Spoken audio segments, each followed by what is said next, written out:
ओम श्री गण गणपते नमः। श्री गणेश की वंदना कर, दिन के स्वामी शुक्रदेव माँ लक्ष्मी की आराधना कर, इष्ट देव का ध्यान कर, गुरुजनों को नमन कर अभिनंदन करते हैं आपका वरुण ऋषि द्वारा प्रस्तुत आज के दैनिक पंचांग में।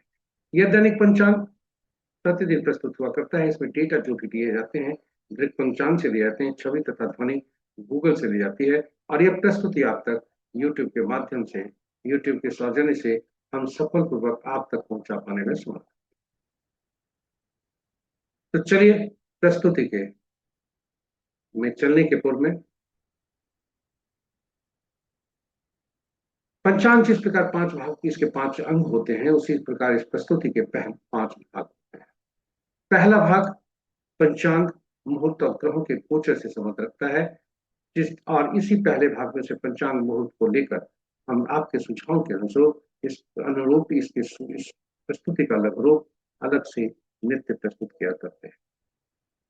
दूसरा भाग तारे बोलते हैं। जी हाँ, सितारे बोलते हैं। सितारे झूठ नहीं बोलते। तारा बल्ब इसका नाम है, सितारे जिसमें करते काम है। नक्षत्र के आज अनुसार आज कैसा दिन रहने की संभावना है।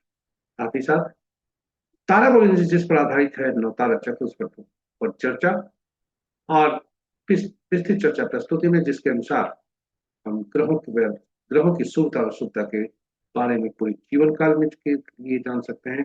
नक्षत्रों की शुभता अशुभता विस्तृत चर्चा प्रस्तुति। तीसरा भाग चंद्र बलम इसका नाम है, राशि के अनुसार इसमें करते काम है और राशि के अनुसार आज कैसा दिन रहने के साथ चंद्र राशि के अनुसार इसे देखा जाता है। चंद्रमा जिस कुंडली में बैठे, जन्म राशि में जिस कुंडली में कुंडली के जिस राशि में बैठे हैं वही हमारे उसी के अनुसार यह देखा जाता है। चौथा भाग चौघड़िया एक प्रकार का मुख्य ज्योतिष, काफी उपयोगी, क्योंकि हम कोई भी कार्य करते हैं तो सूखता चाहते हैं।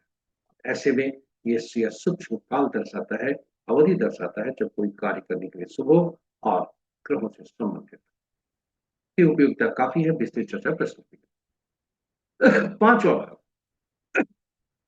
अंकों के अंक में हम जन्म लेते हैं और जन्म लेते ही अंक हमारे लिए कार्य करते हैं, ठीक उसी प्रकार जैसे जन्म लेते ही सांस करते हैं।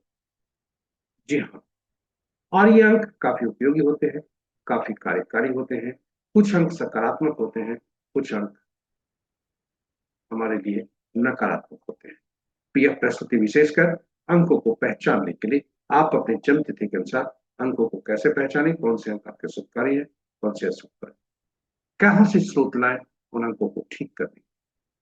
ये तो रहे अंक कार्य करते हैं। जी हाँ, अंक बोलते भी हैं।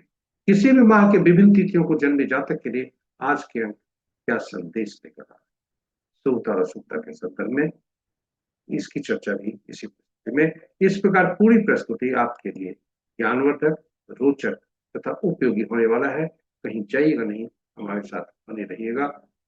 हम आपके लिए प्रस्तुति को बेहतर बनाने के लिए कृत संकल्प है और प्रतिदिन कुछ न कुछ सुधार लाकर प्रस्तुति को आपके समक्ष ला रहे हैं।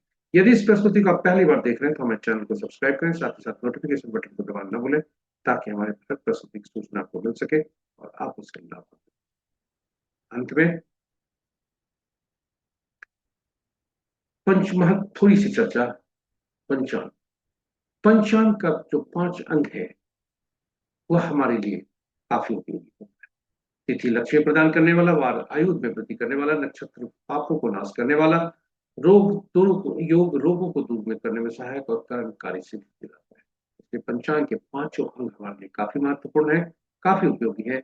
इसलिए इसका प्रतिदिन स्मरण करने की बात कही जाती है और स्मरण करने से इस यह तिथि ये सभी जागृत होते हैं और हमारे लिए सुख प्रदान करते हैं। और जब सुख प्रदान करने वाली तिथि है, ये सारे पांचों अंग हैं, तो इनको स्मरण कैसे किया जाए इसके लिए श्लोक आपके लिए है, जो कि आप सभी इसका स्मरण करके लाभ प्राप्त कर सकते हैं। तिथि च श्रीकरम प्रोक्तम वारम आयुष्वर्धनम, नक्षत्र भक्ति पापम, योगम रोग निवारणम, करणम कार्य सिद्धि च पंचांग फल। और इस प्रकार हम इससे फलित प्राप्त कर सकते हैं। जी हाँ,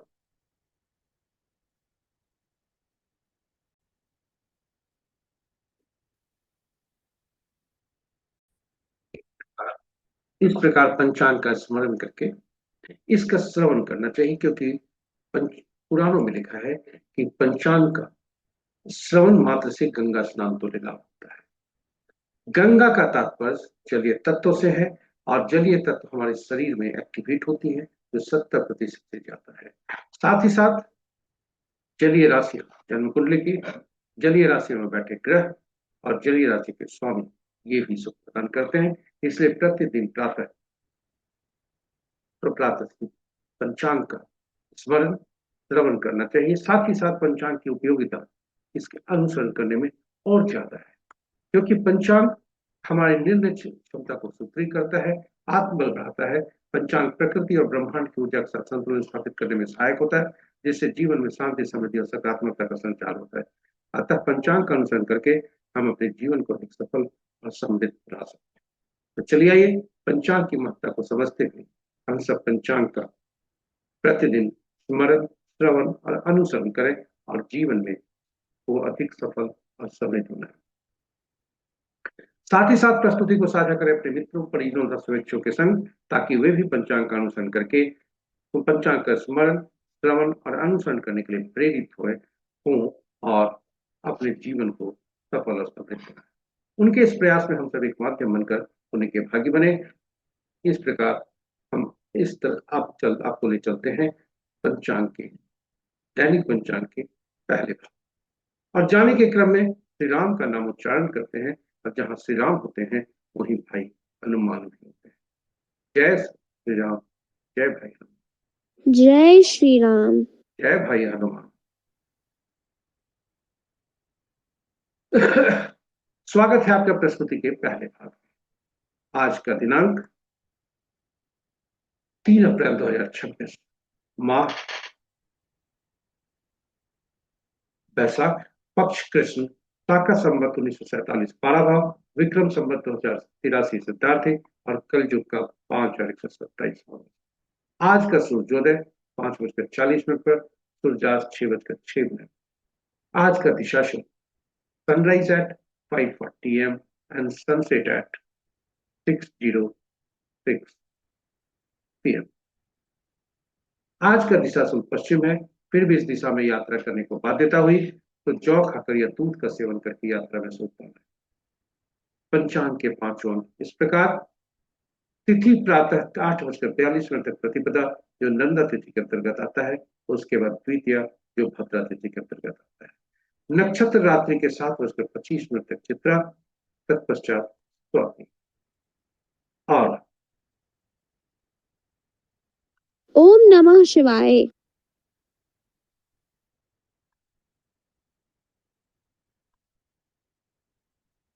नक्षत्रों के पद इस प्रकार। दिन का आरंभ होता है चित्रा के दूसरे पद से, जो प्रातः 6:28 तक होता है। चित्रा का तीसरा पद अपराह्न 12:56 पर। चित्रा का चौथा पद रात्रि के 7:25 तक, और आरंभ होता है स्वाति नक्षत्र का पहला पद देर रात्रि 1:55 तक। दूसरा पद कल प्रातः 8:27 तक। योग अपराह्न देव 2:09 तक व्याघात, उसके बाद हर्षण, और करण प्रातः 8:42 तक कौलव, तत्पश्चात रात्रि के 9:22 तक तैतिल, और फिर कर। ये रहे पंचांग के 5 महत्वपूर्ण मुहूर्त में जाने के पूर्व भोलेनाथ का वास देखते हैं। ये भोलेनाथ का वास कहाँ है और इसकी शुभता कैसी है, यह विशेषकर उपयोगी होता है रुद्राभिषेक का। जी हाँ, भोलेनाथ का वास आज कहाँ है? जय ओम भोलेनाथ। नमः शिवाय। ओम नमः शिवाय। जब तक प्रतिपदा तिथि है, भोलेनाथ गौरी माँ गौरी के सानिध्य है, जो कि सुखप्रद है, और यह अवधि प्रातः 8:42 तक। उसके बाद द्वितीय तिथि आरंभ होती है, जब भोलेनाथ सभा स्थल पर जाते हैं, आप जहां सुख नहीं है। इस प्रकार यह रुद्राभिषेक के लिए काफी उपयोगी। आज के 8:42 पर तक के पश्चात यह शुभ नहीं। ओम जय नमः शिवाय। जय भोलेनाथ। ओम नमः शिवाय। महत्वपूर्ण मुहूर्त में जाने के पूर्व भगवत गीता का वह सार, मनुष्य का अधिकार कर्म पर है। हम सबका अधिकार कर्म पर है, फल पर नहीं है। परिणाम हमारे हाथ में नहीं है। अतएव जिम्मेदारी के साथ काम करने के लिए सबसे अनुकूल मुहूर्त का चुनाव करना ही हमारी पहली सफलता है। चलिए आइए मुहूर्त को देखते हैं, जो कि हमारी जिम्मेदारी है कि अनुकूल मुहूर्त के साथ चुनाव करके कर्म करें। शुभ मुहूर्त में सबसे प्रभावी शुभ मुहूर्त अभिजीत मुहूर्त दिन के 11:28 से 12:18 तक। अमृतकाल दिन के 12:32 से 2:15 अपराह्न तक। विजय मुहूर्त अपराह्न 1:58 से 2:47 अपराह्न तक। गोधूली बेला संध्या 6:06 से 6:29 संध्या तक। निशिता मुहूर्त देर रात्रि 11:29 से मध्य रात्रि 0:15 तक। रात्रि में की जाने पूजा पाठ जब तक साधना तंत्र मंत्र आदि गए निशिता मुहूर्त श्रेष्ठ होता। और अशुभ मुहूर्त में सबसे प्रभावी राहु काल दिन के 10:19 से 11:53 तक। कुलिक काल प्रातः 7:12 से 8:46 प्रातः तक। यमगंड अपराह्न 3 बजे से 4:35 अपराह्न तक। और वर्ज मुहूर्त देर रात्रि 1:31 से 3:16 देर रात्रि। ये रहे महत्वपूर्ण मुहूर्त। मुहूर्त समय और कर्म का सटीक मिलन है। इसके साथ ही ग्रहों की आकाशीय स्थिति को देखते हैं। आज चंद्रदेव राशि परिवर्तन करने वाले हैं, मंगल देव राशि परिवर्तन कर चुके हैं, इसलिए दोनों कमजोर अवस्था। राशि के अनुसार मित्र राशि में 4 ग्रह, शत्रु राशि में 2 ग्रह, सम राशि में 3 ग्रह और अपनी राशि में कोई ग्रह नहीं। और इस प्रकार यदि देखा जाए तो बृहस्पति की राशि में सबसे ज्यादा ग्रह 3 ग्रह हैं। बुध और शनि देव की राशि में 2-2 ग्रह है। चंद्र और शुक्र की राशि में कोई ग्रह नहीं है। शेष ग्रहों की राशियों में एक एक ग्रह।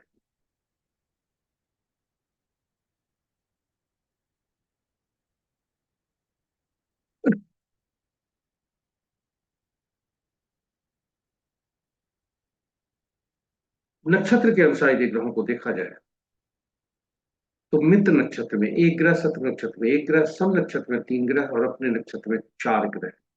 जो अपने नक्षत्र में 4 ग्रह हैं वे हैं बृहस्पति देव, शनि देव, राहु देव और केतु देव। नक्षत्र इस प्रकार बृहस्पति के नक्षत्र में 3 ग्रह, केतु देव के नक्षत्र में 2 ग्रह, शुक्र सूर्य चंद्र के नक्षत्र में कोई ग्रह नहीं और शेष ग्रहों के नक्षत्र में एक एक ग्रह।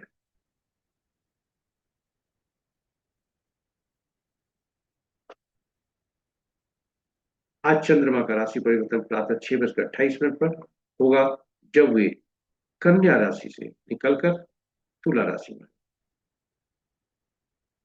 इस प्रकार हम आपको ले आए हैं प्रस्तुति के दूसरे भाग में। ताराबलम जिसका नाम है, सितारे जिसमें करते काम है, ताराबलम के सारणी आपके समक्ष प्रस्तुत। ताराबलम में के समक्ष जो नक्षत्रों के नाम है, सबसे ऊपर में वह चंद्रमा के गोचर से संबंध रखता है और ताराबलम के नीचे जो नक्षत्रों के नाम है वर्टिकली वो हमारे जन्म नक्षत्र है। हमको अपने जन्म नक्षत्र से को चिन्हित करना होता है और चिन्हित करके कॉलम, जिस कॉलम में आज नक्षत्र गोचर कर रहे हैं उस कॉलम को पकड़ के आज नक्षत्र का फल जान सकते हैं। और यह 9 प्रकार के परिणाम हो सकते हैं। जन्म नक्षत्र, जन्म तारा, संपत तारा, विपत, प्रत्ययी, साधक, मित्र, अति मित्र। जब भी संपत, क्षेम, साधक, मित्र, अति मित्र होगा शुभ तत्व बताएगा। वहीं जन्म, विपत, प्रत्ययी और नैर्धन्य होने से अशुभता बताता है। अशुभता की स्थिति में नए कार्य को आरंभ करने से रोका जाता है, वर्जित है। तो इस प्रकार चंद्रमा के गोचर से संबंध किया ताराबलम। ताराबलम मुख्यतः नवतारा चक्र पद्धति पर आधारित है, जिसके जो जिसका मुख्य सिद्धांत है ग्रहों का, जिसका मुख्य उद्देश्य है ग्रहों के नक्षत्र होते हैं, नक्षत्र ही ग्रह के फल देते हैं। इसलिए नक्षत्र, सभी नक्षत्र ग्रह के फल देते हैं। और कौन से नक्षत्र किन ग्रहों के फल देंगे, इसके लिए सभी नक्षत्रों को, 27 नक्षत्रों को श्रेणीबद्ध किया जाता है। 9 नक्षत्रों की सूची बनाकर 3 श्रेणी में रखा जाता है। इससे हम निकाल सकते हैं, इससे यह विधि इसलिए है क्योंकि कौन से नक्षत्र किन ग्रहों के फल देंगे, कौन से ग्रह किन किन नक्षत्रों के फल आएंगे। इन्हें श्रेणीबद्ध किया जाता है, 9 नक्षत्रों की सूची बनाकर 3 श्रेणी में रखा जाता है और ग्रहों को महादशा के क्रम में रखा जाता है। पहला ग्रह केतुदेव, दूसरा शुक्र, तीसरा सूर्य, चौथा चंद्रमा, पांचवा मंगल, छठा राहु, सातवां बृहस्पति, आठवां शनि, नौवां बुध। और इन सभी को एक जगह मिलाकर ग्रहों को स्वामित्व दिया जाता है। पहला ग्रह को केतुदेव, पहला ग्रह केतुदेव होते हैं जिन्हें पहला नक्षत्र हर श्रेणी में से उसका स्वामित्व मिलता है, पहला, 10वां, 19वां का। दूसरा ग्रह शुक्रदेव, दूसरा, 11वां, 20वां नक्षत्र का स्वामित्व मिलता है। तीसरा सूर्यदेव, जिन्हें मिलता है तीसरा, 12वां, 21वां नक्षत्र का स्वामित्व। और इस तरह से आगे बढ़ते घड़ी की सुई की दिशा में आगे जाते हुए बुध तक जाते हैं और बुध को मिलता है 9, 18वां, 27वां नक्षत्र का स्वामित्व। और यह सूची इस प्रकार बनती है। हमें अपने नक्षत्र को इसमें से चिन्हित करना होता है। यह सारणी काफी महत्वपूर्ण है, आप इसे सहेज कर रख सकते हैं। और यह सारणी से हम इस सारणी में अपने नक्षत्र को चिन्हित करते हैं, जन्म नक्षत्र को। चंद्रमा जिस नक्षत्र में जन्म कुंडली में होते हैं वही हमारा जन्म नक्षत्र होता है। और जन्म नक्षत्र से ठीक ऊपर जाते हैं, सबसे ऊपर में, क्योंकि उनके राशि नक्षत्र स्वामी है और वह बनता है हमारा जन्म ग्रह। हमारी जीवन की जो यात्रा है यहीं से आरंभ होती है। हमारी जो इसी दशा महादशा में जन्म होता है। जी हाँ, इसी दशा महादशा में हमारा जन्म होता है। और आपको आश्चर्य होगा, इसी दशा महादशा में हमारे पिछले जन्म में मृत्यु भी हुई होती है। इसको प्रमाणित कैसे करें? इसको प्रमाणित करने के लिए जन्म कुंडली को देखें। जन्म कुंडली की दशा महादशा जो गुणसूत्री दशा देखी जाती है, उसमें आप देखें, उसमें वर्णित है कि पिछले जन्म में कितना बैलेंस है, भोगांश है, शेषांश है, जो इस जन्म में भोगना है। एक उदाहरण से आपको दिखाते हैं। एक जन्म कुंडली है, चंद्रमा का, चंद्रमा वृषभ राशि में थे जन्म तिथि के दिन जब जन्म हुआ। और चंद्रमा उस समय मृगशिरा नक्षत्र में थे, जो मंगल इनके स्वामी बनते हैं। और मंगल इनके स्वामी जब बने, मंगल के दशावधि स्थापना होती है। जी हाँ, सभी ग्रहों की सूची यहाँ पर संबद्ध है, प्रस्तुत है आपके लिए। मंगल की दशा 7 वर्ष, जिसमें इस जन्म में जातक को 3 वर्ष 10 महीना 5 दिन भोगने हैं, यानी 3 वर्ष 2 महीना 5 दिन वह पिछले जन्म में भोग चुके। और चूंकि पहला ग्रह पिछले जन्म की मृत्यु से भी संबंध है, इस जन्म के जन्म से भी संबंध है, इसलिए इसे पीड़ा की श्रेणी में रखा जाता है। और इसे पीड़ा की श्रेणी में रखते हुए गणना हम यहीं से आरंभ करते हैं। पहला ग्रह पीड़ादायक, पहला ग्रह पीड़ादायक होता है। और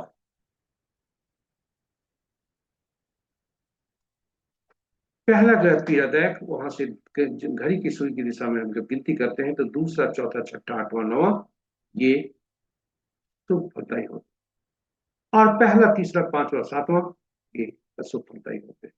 और इस प्रकार हम अग्रिम रूप से ये जान सकते हैं कौन से ग्रह हमारे लिए शुभकारी है, कौन से हमारे ग्रह पीड़ादायक।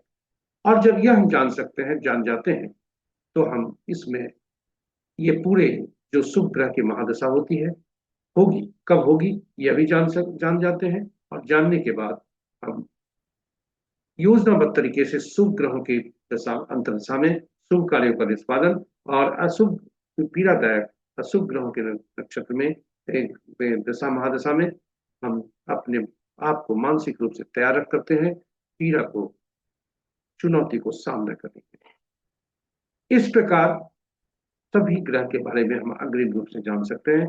जन्म कुंडली में बैठे ग्रह कैसा फल देंगे यह भी जान सकते हैं। और इसके साथ ही किसी भी नक्षत्र में जन्मे जातक हमारे लिए कितने प्रभावी होंगे, कितने शुभ प्रभावी होंगे, कितने शुभता देंगे, कितना बाधक बनेंगे, ये सभी हम जान सकते हैं इसी सारणी के अनुसार। अशुभ ग्रहों के नक्षत्र में जन्मे जातक हमारे लिए पीड़ादायक होंगे ही, शुभ ग्रहों के नक्षत्र में जन्मे जातक हमारे लिए सुख फलदायी होंगे।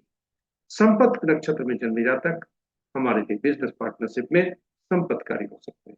अब ये चाहे वह व्यक्ति घर का हो, परिवार का हो, रिश्तेदार का हो, या समाज, संसार का, क्योंकि सभी ग्रहों के नक्षत्रों में जन्मे जातक के बारे में हम यहाँ से जान सकते हैं।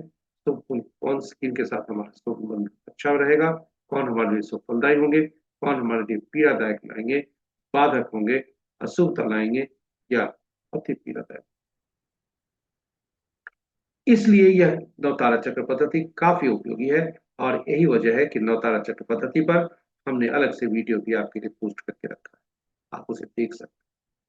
तो नवतारा चक्र पद्धति काफी उपयोगी। इसमें हमने इस पद्धति में नवतारा चक्र पद्धति की जो प्रस्तुति है, इसमें भगवान राम, माँ सीता तथा भाई हनुमान की जन्म कुंडली की चर्चा की है और आपस के संबंधों को नवतारा चक्र पद्धति से आकलन करने का प्रयास किया है।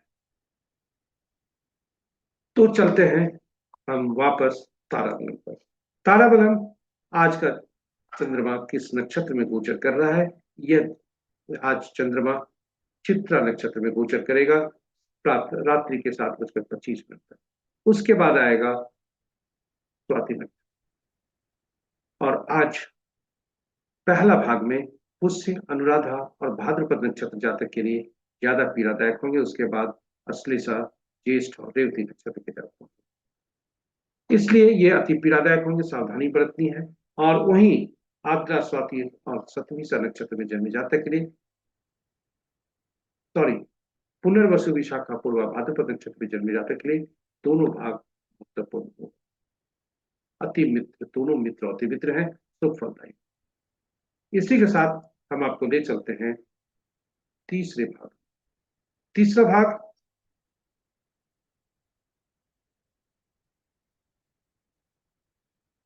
तीसरे भाग में आपका स्वागत है।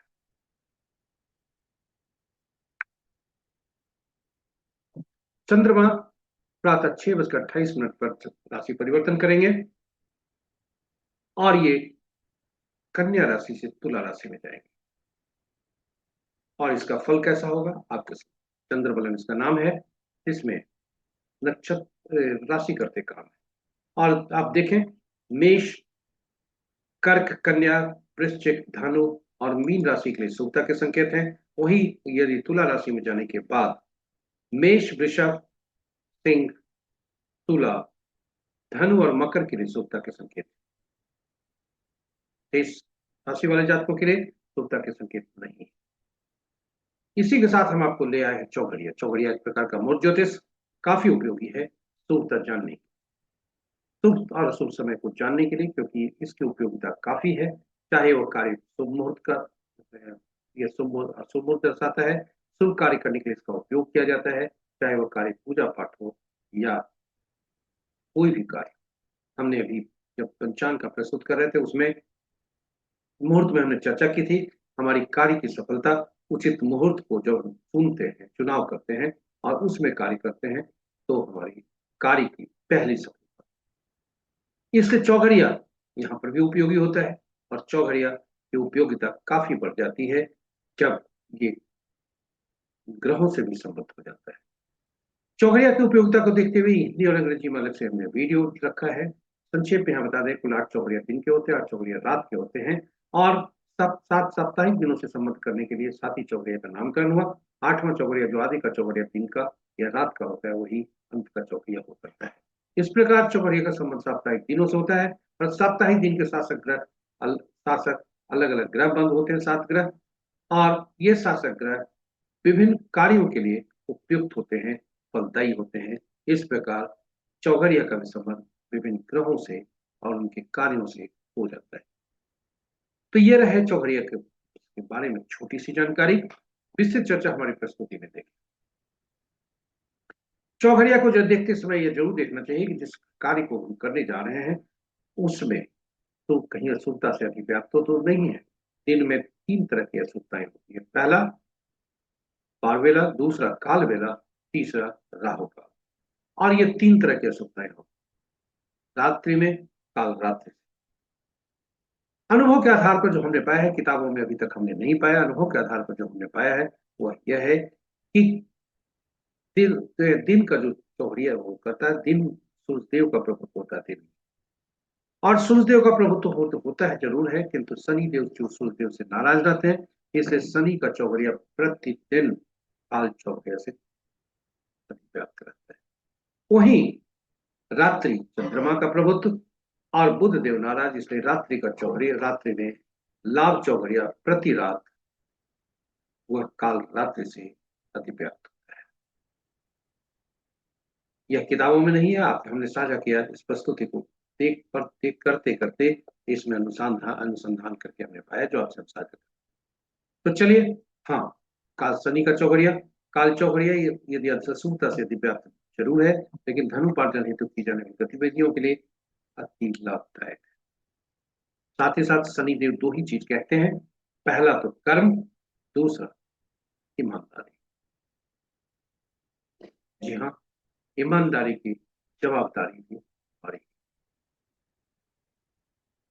रोग चौघड़िया क्रूर मंगल देव क्रूर और अनिष्टकारी होते हैं, कोई शुभ कार्य नहीं करना चाहिए, लेकिन युद्ध क्षेत्र में शत्रु को पराजित करने के लिए काफी उपयुक्त होता है। और आज का युद्ध क्षेत्र हम सभी का, हर व्यक्ति का अलग अलग है।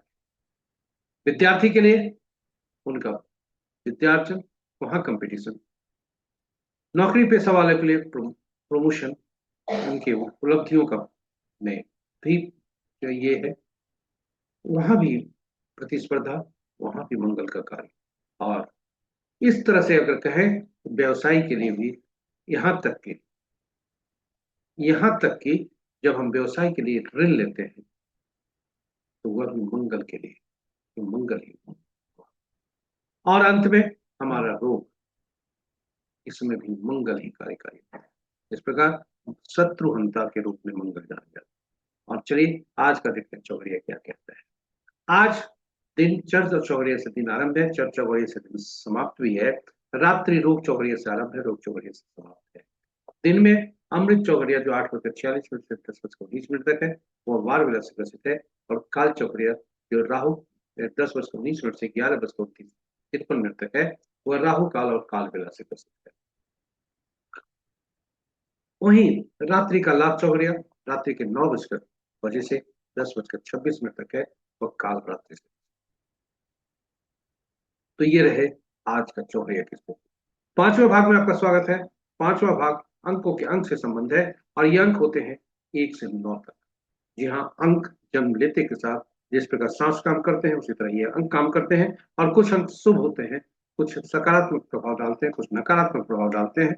इसलिए उन अंकों को पहचानना, जानना, समझना, उन्हें याद रखना और उनका सही ढंग से उपयोग करना इस प्रस्तुति का विशेष उद्देश्य है, ताकि अंक जो हर व्यक्ति घर घर में अंक ज्योतिषी हो, और हम खुद ही अंकों को सही उपयोग करके अंकों का सही ढंग से उसका उसी ये कर हम अंक ज्योतिष का को प्रभावी कर सकते। तो चलिए, ये अंक होते हैं 1 से 9 तक।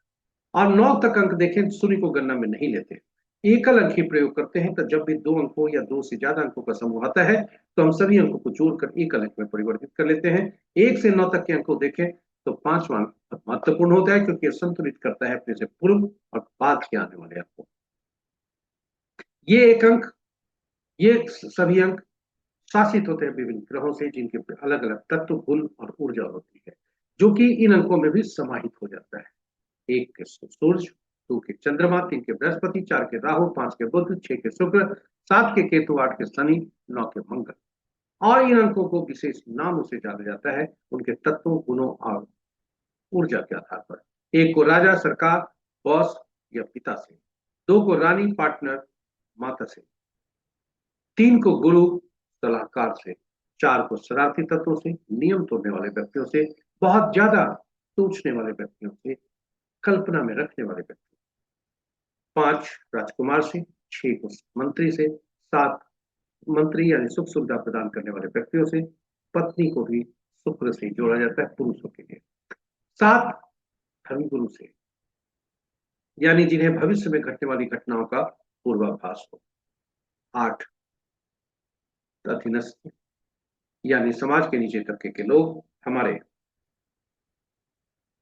हमारे अधीन कार्य करने वाले लोग, नौकर, चाकर और न्यायाधीश, न्यायालय से, 9 सेनापति, पुलिस और डॉक्टर, तो ये रहे अंकों को कैसे देखा जाना जाता है अंकों की दुनिया में। अब हम जानना चाहेंगे कि अंक, ये हम जब जन्म लेते हैं तो ईश्वर हमें अंक कुछ देते हैं उपहार के रूप में, और यह होता है जन्म तिथि। जन्म तिथि में तीन बातें: जन्म, तिथि, माह और वर्ष। यहाँ तिथि, माह और वर्ष, ये तीन होते हैं, उनके तीन कंपोनेंट होते हैं। और मूल सिद्धांत क्या है ज्योतिष का?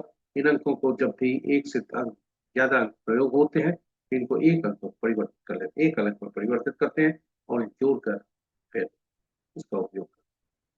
तिथि हम खुद होते हैं। जी हाँ, तिथि हम खुद होते हैं। हमारा व्यक्तित्व दर्शाता है, हमारा आंतरिक व्यक्तित्व दर्शाता है, इसलिए इसे मूलांक कहते हैं। और बोलचाल की भाषा में इसे ट्राइबर कहा जाता है। वहीं तिथि, माह और वर्ष को जब जोड़ते हैं और एक अंक में परिवर्तित करते हैं तो वह भाग्यांक कहलाता है।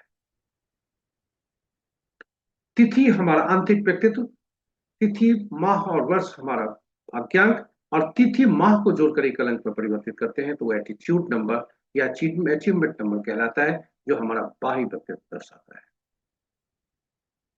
एंजल नंबर वह नंबर होता है जो ईश्वर हमें लॉटरी के रूप में देते हैं, और वह अंक वर्ष के अंक को जोड़कर एक अंक में परिवर्तित करके पुरुष के लिए 11 उसमें घटाते हैं, और 11 से उसे घटाते हैं, और महिला के लिए 4 उसमें जोड़ते हैं।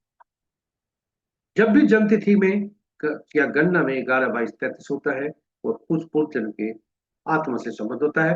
13, 14, 16, 17, 16, 19, 13, 14, 16, 17, 19, ये जब होते हैं तो पूर्व जन्म के ऋण का, हमारे कर्मों द्वारा प्राप्त ऋण को दर्शाते हैं। और अब हम, चूंकि हमें जानना है कि कौन से अंक हमारे लिए प्रभावी है, नकारात्मक प्रभाव डालते हैं, कौन से सकारात्मक प्रभाव डालते हैं। जी हाँ, सबसे पहले मूलांक और भाग्य। मूलांक भाग्यांक अगर आपस में शत्रु हो गए तो बस का जिस प्रकार चलना मुश्किल होता है दैनिक जीवन के, उसी तरह से हमारा जीवन स्ट्रगल है। आपको बता दें यहाँ कि यह 3/4/1988 जन्म तिथि ली है किसी विख्यात व्यक्ति का ही, और जिनकी आज जन्म तिथि है। तो सोर्स गूगल से लिया है, उद्देश्य शैक्षणिक है, कोई प्रिडिक्शन नहीं करना, क्योंकि हम लिमिटेड संख्या उनका लिए हैं। हम मोबाइल अंक, गाड़ी अंक आदि नहीं प्रयोग कर रहे हैं, इसलिए इसमें भविष्यवाणी नहीं, उसे भविष्यवाणी के रूप में नहीं देखा जाना चाहिए। तिथि, माह और वर्ष जब हम जोड़ते हैं तो तीन का मूलांक 3 बनता है, भाग्यांक 6 बनता है। यह आपस में कैसा संबंध है? पहली स्थिति होती है मूलांक भाग्यांक आपस में शत्रु न हो। दूसरी स्थिति बन सकती है मूलांक भाग्यांक आपस में मित्रवत शत्रु नहीं है, किंतु जीवन के दौर पर हम कोई अंक ऐसा ले आते हैं जो मूलांक और भाग्यांक का शत्रु होता है, वहां से हमारे जीवन में बाधा होती है। इसलिए पूरे जीवन काल में शत्रु अंक को शत्रु अंक को हमसे हम अपने आप को दूर रखें। इसके लिए सबसे पहले मूलांक और भाग्यांक में जब भी शत्रुता होगी तो ऐसे अंक को लाएंगे, क्योंकि ये जीवन भर रहेगा, इसलिए ऐसे अंक को लाएंगे जो अंक दोनों के मित्र हों। और इन अंकों का सोर्स होगा वैसा सोर्स जो चिर हो, स्थायी हो, कभी बदला नहीं जा सकता। अब उदाहरण के लिए मोबाइल अंक अगर हम लाते हैं तो मोबाइल अंक तो बार बार बदला जा सकता है, कई बार बदला जा सकता है, एक से ज्यादा मोबाइल के अंक भी हो सकते हैं, और वो तभी ऊर्जावान होते हैं, तभी एक्टिवेट होते हैं जब हम उनका प्रयोग करते हैं। अगर वो रखा है फिर उसका ऊर्जा हमें नहीं मिल रही। वही स्थिति गाड़ी की, जिस वाहन में हम नहीं चलते उसकी ऊर्जा हमें नहीं मिलती। और इस प्रकार सभी का जितना उपयोग करते हैं वही ऊर्जा हमें देती है। मकान हमारे पास 3 अलग अलग अंकों के हो सकते हैं, वो अंक वही प्रभावी होगा जिस मकान में हम रहते हैं। तो ये मकान हमारे लिए काफी, ये अंक काफी को पहचानना कि कौन से अंक शुभ है कौन से अशुभ, ये बहुत जरूरी है। साथ ही साथ कौन से अंक हमारे लिए उपलब्ध है, कौन से अनुपलब्ध है, क्योंकि जो अंक अनुपलब्ध है वह हमें उसकी ऊर्जा, गुण और तत्व की कमी हमें पाई जाती है। और कुछ अंक ऐसे भी हो सकते हैं जो 3 बार प्रयुक्त हुए हैं, 3 से ज्यादा बार प्रयुक्त होने पर वह हमें अशुभता दे। इसलिए शुभता शुभ रहते हुए भी हमारे लिए असुविधा का कारण बनते हैं। चलिए देखें, अंकों को पहचाने कि कौन कौन से अंक अनुपलब्ध है, कौन कौन से अंक ज्यादा बार आए, किन अंकों का उपयोग जीवन में कर सकते हैं। चलिए उसका उपयोग करते हैं। आप इसके लिए आपको लोसू ग्रिड का सहारा लेते हैं। लोसू ग्रिड में के बॉक्स को देखें। बाएं साइड बॉक्स में जो आपका है वह सभी अंकों का हिस्सा नहीं रखें, और ये सभी विभिन्न स्थितियों को बताते हैं, विभिन्न एरिया को बताते हैं। यदि सभी अंक बॉक्स में हैं तो 100% परिणाम बताते हैं, 2 अंक है तो 66%, 1 अंक है तो 33%, कोई नहीं है तो 0%। आप इसका आकलन कर सकते हैं। अब इस जातक के संदर्भ में देखते हैं कि इनके 4 9, इनके जो अनुपलब्ध अंक हैं वो 2 5 7 है। 4 9 1 6 एक बार आया है, 3 और 8 2 बार आया है।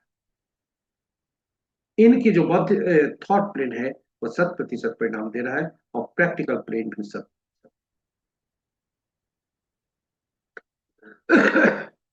तो इनके जो मिसिंग अंक है 2 5 7 है, और जो विभिन्न पहलुओं को दर्शाता है। इनके इन 2 5 7 अंकों की जो ऊर्जा है, गुण है, तत्व है, इनकी कमी इस जातक में महसूस होगी। अब हम अब तो हम जान गए कौन कौन से अनुपलब्ध अंक है, कौन कौन अंक एक बार आ चुके हैं, कौन अंक 2 बार आए हुए हैं, किन किन अंकों को इनके लिए लाना है। लेकिन लाना तो सोर्स कहां से होगा? वह अंक और जीवन में जो अंक जब भी लाएंगे तो यह याद रखेंगे कि हम कभी भी ड्राइवर और कंडक्टर का शत्रु अंक नहीं लाया। तो सबसे पहला आप देखें कि स्रोत क्या होगा। तो ये अंक जो हमें जन्म तिथि मिली है, ईश्वर द्वारा प्रदत्त हुआ है, ये ईश्वर द्वारा प्रदत्त हुआ है। परंतु जीवन में एक अंक ऐसा भी मिलता है जो धरती के ईश्वर हमें देते हैं, वह होता है नाम। जी हाँ, नामांक वह अंक होता है जो धरती के ईश्वर हमें देते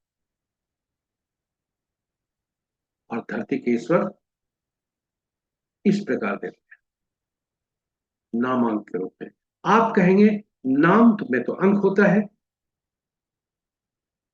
अक्षर होता है, अंक कहां से आया?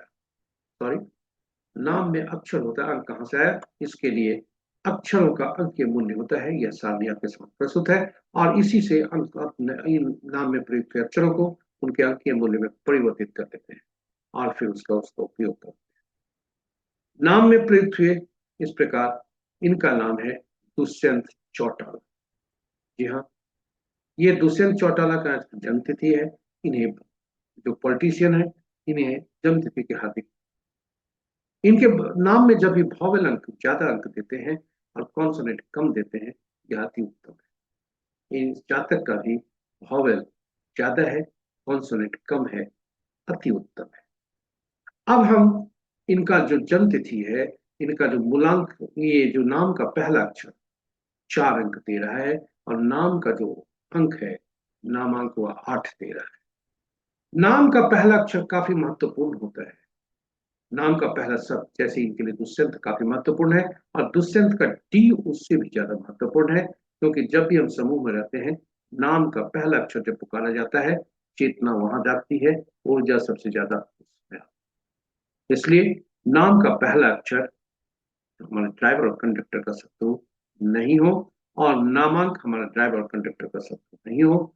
नामांक के सहारे हम, अगर ड्राइवर और कंडक्टर शत्रुवत हैं, तो इन्हें संतुलित करने का प्रयास करें।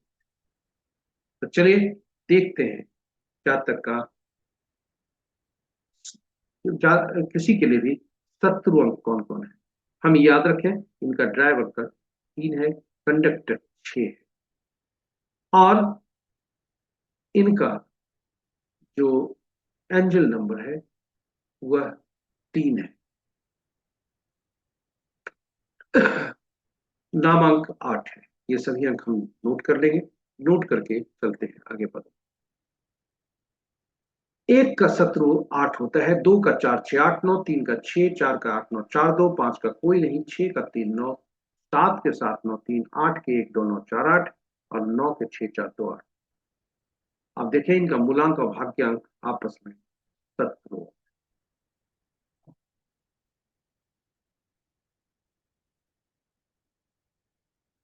कौन से अंक इनको लाया जाए?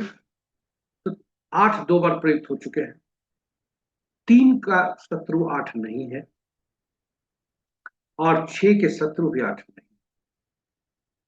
इसलिए 8 का प्रयोग किया जा सकता है, नामांक इनका संतुलित कर सकता है। किंतु 8 अंक जो होते हैं ये ज्यादा तटस्थ होते हैं, इनके कोई मित्र नहीं होते। 5 अंक सबसे ज्यादा बेहतर होता है और 5 अंक लाने से इनका केंद्र मजबूत होता है और इनका आत्मबल बढ़ता है। किसी भी सफल व्यक्ति का 9-5-1 का जो कॉलम है वह जितना 100% रहेगा उतना ही वह लाभकारी होगा। जीवन सफल व्यक्तियों में 9-5-1 उपलब्ध रहता है। अब ये कुछ अंक ऐसे भी है, आपने आपके समक्ष हमने रखा शत्रु अंक, और ये कुछ शत्रु अंक है जो अपने के ही दुश्मन है, और ये अंक है 4, 7, 8, 9। इसलिए इनका कहीं भी प्रयोग करना रिपीटेशन में, ये जीवन में यह श्रेयस्कर नहीं हो। तो इनके लिए दो अंक जो है 3 के दुश्मन नहीं है, लेकिन 6 के दुश्मन दो जो है, ये 2 के दुश्मन 6 बनते हैं। उसी तरह से यदि हम देखें, हम आपके लिए यहाँ समक्ष हमने रखा और साथ ही साथ आपके समक्ष हमने रखा है हर अंक का सत्व अक्षर, ये आपके लिए उपयोगी हो सकता है।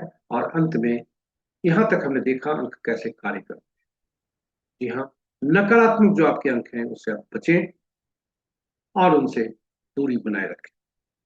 रिपीटेशन ऑफ नंबर जब भी गाड़ी संख्या, मोबाइल संख्या आदि में लें तो वह सावधानी बरतें। मोबाइल अंक में प्रयास करें शत्रु अंक कम नहीं हो, और साथ ही साथ इंक्रीजिंग ऑर्डर में न अंक हो, डिक्रीजिंग ऑर्डर में अंक नहीं, क्योंकि सबसे ज्यादा ऊर्जा आज के दिन में यदि नाम के बाद देता है तो वह मोबाइल ही देता है। इसका बहुत ही ज्यादा उपयोग होता है, हाथ से भटकता नहीं, ध्यान से भटकता नहीं।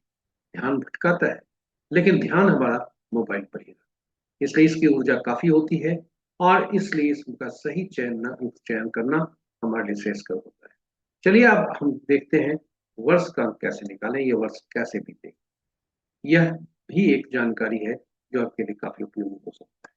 वर्ष का अंक जानने के लिए वर्तमान वर्ष को जन्म तिथि में से जो वर्ष का जो पोर्शन है उसको हटाकर वर्ष वर्तमान जो ये है वर्ष है उसको रिप्लेस करते हैं और फिर सारे अंकों को जोड़कर देखते हैं कि यह उनके लिए कितना उपयोगी हो। तो अंक आता है 8। जी हाँ, और साथ ही साथ इनका रनिंग एज 2 है।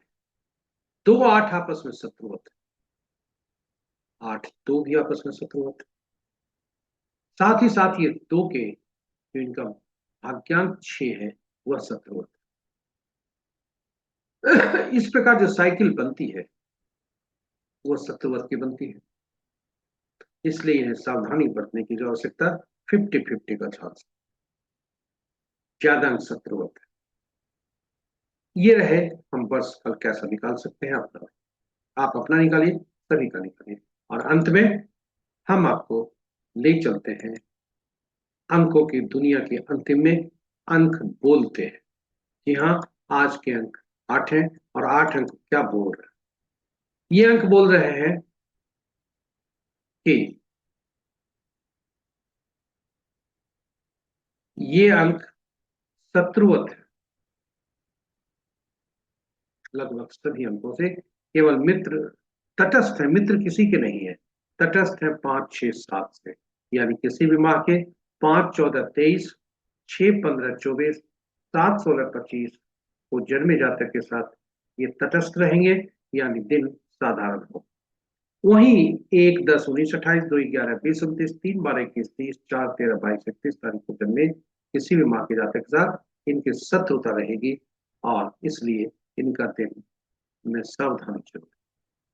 फिर 8, 8 का शत्रु खुद होता है, इसलिए 8, 17, 26 तारीख को जन्मे जातक, 9, 18, 27 तारीख को जन्मे जातक, ये भी इनके लिए भी दिन आज अच्छे नहीं होते। आप कहेंगे आठ आठ का शत्रु क्यों होता है? जी हाँ, आठ स्लो प्लैनेट है, और ज्यादा अंक आठ का प्रयोग होने से व्यक्ति की जो उपलब्धियां हैं वह और धीमी हो जाती है। इस प्रकार हम अब अंतिम भाग में पहुंच जाते हैं, और हमारे साथ आप बने रहे इसके लिए बहुत बहुत धन्यवाद। आशा करते हैं पूरी प्रस्तुति आपके लिए ज्ञानवर्धक, रोचक तथा उपयोगी सिद्ध होगी। थोड़ी सी लंबी प्रस्तुति हो गई है, इसे हम भविष्य में आने वाले दिनों में इसे और छोटा करने का प्रयास करें। आप यदि इस प्रस्तुति का पहली बार देख रहे हैं तो हमें चैनल को सब्सक्राइब करें, साथ ही साथ नोटिफिकेशन बटन को दबाना न भूलें, ताकि हमारे हर प्रस्तुति की सूचना आपको मिल सके और आप उससे लाभान्वित हो सके। याद रखें, पंचांग का स्मरण, श्रवण और अनुसरण करने से लाभ होता है, तथा अनुकूल मुहूर्त में काम कार्य करने से जीवन में आने वाली बाधाओं को सफलतापूर्वक और खुशी खुशी पूर्वक हम उसे पार कर सकते हैं। क्योंकि बाधाएं मानव जीवन का अपरिहार्य हिस्सा है। जी हाँ, काल ही संसार का संहारक है, और सभी घटनाएं काल ही वह शक्ति है जो सभी घटनाओं को घटित करती है। इसलिए मुहूर्त को भी अपनाएं, अनुसरण करें पंचांग का स्मरण, श्रवण और अनुसरण करते हुए इस मुहूर्त का अनुपालन करें, ताकि आपके जीवन में सुखता बनी रहे। इन्हीं के साथ हम आपसे विदा लें, तो आज के दिवस के देवता शुक्रदेव, मां लक्ष्मी की असीम कृपा पर बनी रहे, ये हम कामना करते हैं, प्रार्थना करते हैं, और आपका दिन शुभ हो, ऐसी हम मनोकामना करते हैं। हम इस सभी देवों से यही हमारी शुभकामना है। इसी के साथ हम आपसे विदा लेते हैं। कल पुनः नई प्रस्तुति के साथ आपके समक्ष प्रस्तुत होंगे। तब तक के लिए जय शुक्रदेव, जय मां लक्ष्मी।